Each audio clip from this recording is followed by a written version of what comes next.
some people are asking a question about Steven Crowder. Let me tell you guys what happened with Steven Crowder. Steven Crowder, we had in the past tried to get him on the podcast, Rob. I think we reached out a couple times in the past. Correct. And then after the video he did, calling out Daily Wire, his camp reached out saying Steven Crowder would like to come on the podcast. We said, yeah, no problem. We scheduled for a Wednesday to be on the podcast. And that Monday morning or Sunday, we got an email saying, well, a family emergency took place and he can't be here, which we said, listen, family emergency happens. We understand it. Maybe we can do it earlier or a different date. No, he can't do it. It's a major family emergency. He can't be there. No problem. Then what was very interesting is that even though there was a family emergency, that Monday after the family emergency was on Tim Pool's podcast. Weird. Okay. So you go on Tim Pool's podcast, but you tell us there's a family emergency that happens specifically on Wednesday, but you can do, because typically when it's a family emergency, you may be taking a few days off. So here's all I will say. Guys, we've dealt with presidents. We've dealt with billionaires. We've dealt with the athletes, Kobe Bryant, Kevin Hart. We've dealt with like A-listers, which everybody that becomes an A-listers, everybody is typically doing what? What can we do for you? Accommodate you. Hey, all this other stuff, right? Mm-hmm. And we've never had a person that cancels like that and just says, hey, and then later on the email comes, well, we can't do it right now. Maybe later on you'll be the first for us to talk. And we don't play those games. We don't like those games. So there is a part of it where you think some of the criticism that he got, if it was real or not, we don't know. Again, I've never spoken to him. I've never had a call with him. I've never had a sit down with him. We were more than happy to have a civil conversation here to see what took place with a guy like that. But for those of you that are fans of his, that were expecting him to be here, they canceled last minute due to a family emergency and still went on Tim Pool podcast on that Monday instead of a Wednesday. We're not sitting here saying we know what the emergency was or not. I'm just telling you I'm not accustomed to a family emergency taking place, yet you go to different podcasts on a Monday. So that is for the people that are asking about Crowder. Now, having said that, James O'Keefe was scheduled to be here today. James and I are texting right now each other. We are trying to get him to be on the podcast tomorrow. We don't know if it's going to happen or not. We got to get him on a flight. He's coming from a different place, undisclosed location. We got to get him in here. So if you see us having a podcast tomorrow with James O'Keefe, it may happen. So, but I can't guarantee you until James is sitting here. And there's two other big, massive names we're working on that reached out to us to be on the podcast. We won't announce it until it happens. Moving forward, once we know, we'll let you know when we're going live with these guys. There's a lot of interesting people. I had a very, very, very interesting call with somebody yesterday who is extremely a name that everybody knows, a name that we're working on some big projects as well to potentially come on the podcast, but we'll see what's going to happen with calendar. Were you going to say something? I just wanted to address back to the Steven Crowder thing. Do we want to get into what happened with Ben Shapiro and all that? I mean, it's very public at this point. Sure, go for it. But I guess, what are the details of what happened?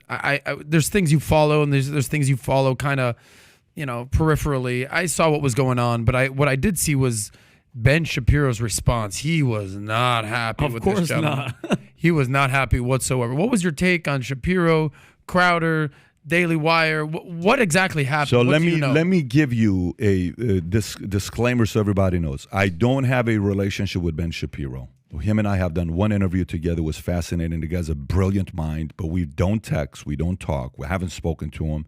No conversations. The same with Candace Owens. The same with Jeremy Boring. Any of that stuff.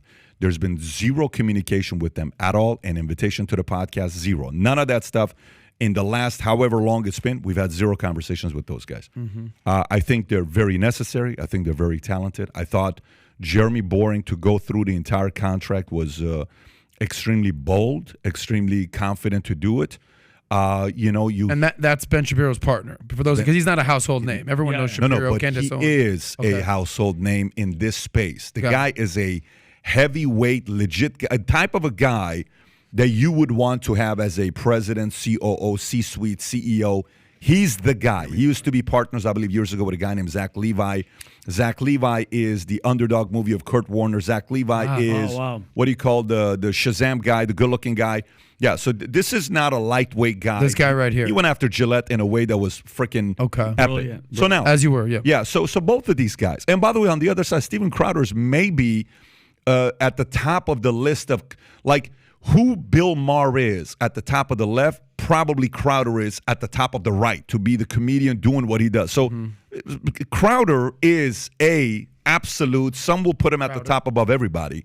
On the comedy and political side, debating anyone, he's fantastic. What was the at what he does. I'd learned about Crowder when Changed my mind. Yeah, changed my mind. Exactly. Yeah, so there's that part, and there's a massive. But here's what's going to happen when a Crowder makes a claim like that. Yeah. And you record, and then Ben Shapiro goes after. Why would you record your friend? And who's going to trust to do business with anybody when you record somebody? Everybody that walks into a room with Steven Crowder is going to be like, this guy's probably recording the conversation. That's on everybody's mind now moving forward.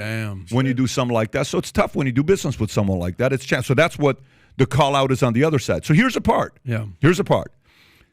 Steven Crowder now, when you go out there and you declare your intentions as publicly as he did, you best back it up. You best back it up. So here's the problem. March of 2009, I'm sitting down with a man named Bill. I told him, after dinner we had with George Will, I want to announce my mission statement as saving America and bringing back the free enterprise system and hope to American families.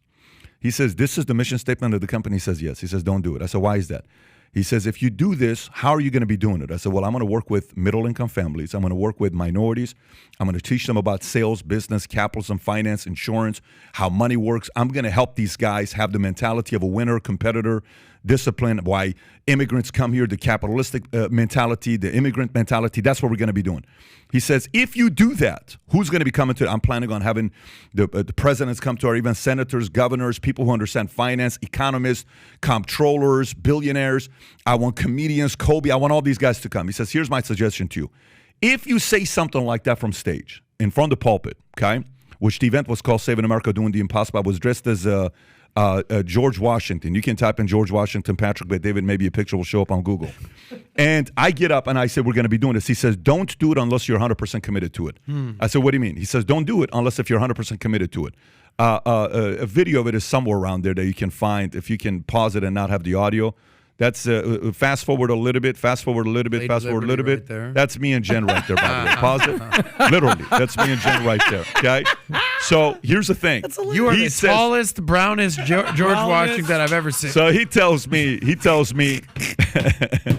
By the way, the year before I was dressed as George C. Scott, giving the patent speech for 5 minutes, which is a pretty epic speech. Okay. I hope whoever's got to send it my way. I want to see it. It's been 15, 16 years. But he says, don't say that mission statement unless you 100% mean it and you're going to go out there and advance towards it. He scares the crap out of me.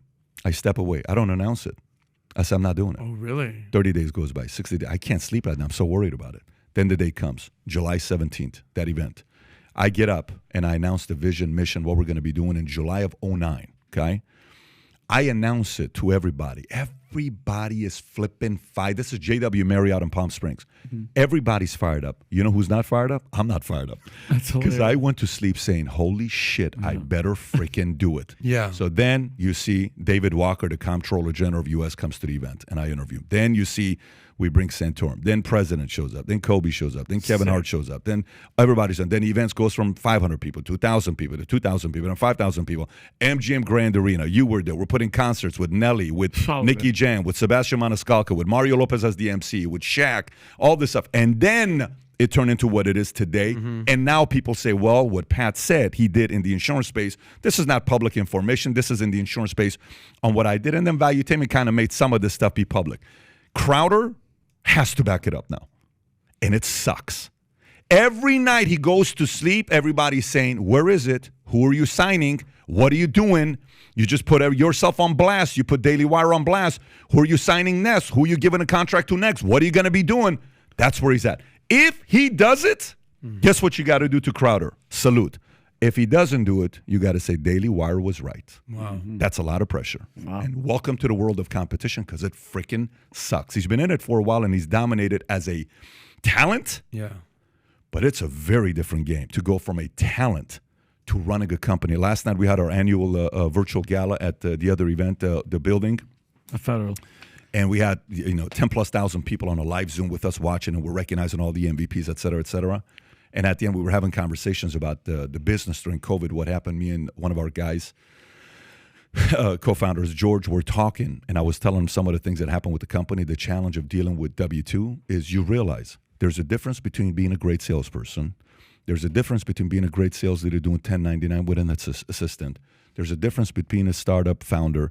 There's a difference with growing a company with employees in states, regulations, taxes you're paying in 49 different states, and Department of Insurance in 49 different states, legality, E&O, bullshit, legal, law, compliance. It's very, very annoying. So you can be a very good salesperson and suck as a sales leader. You can be a great sales leader and suck as a CEO. Absolutely suck as a CEO. This thing is hard. So Crowder can be a very good entertainer and a comedian and suck as a CEO running a company. Yeah. Or he may be great. If he does, salutations to you. Okay, so if you enjoyed this clip, you want to see another one, click here to watch another clip. And if you want to take advantage of the latest Gold Signature Series products that just came out, we have a bunch of new merch that's out. This is a color-changing mug when you drink coffee. That lion turns into a real lion. And then we have hoodies with Valuetainment Gold on it, the Gold Signature Series hat, shirts, I'm an entrepreneur. Anyways, we have a lot of items. They're selling out. If you want to take advantage of the Gold Signature Series, click here, place your order, sport your Valuetainment gear, and tag us with the hashtag Valuetainment.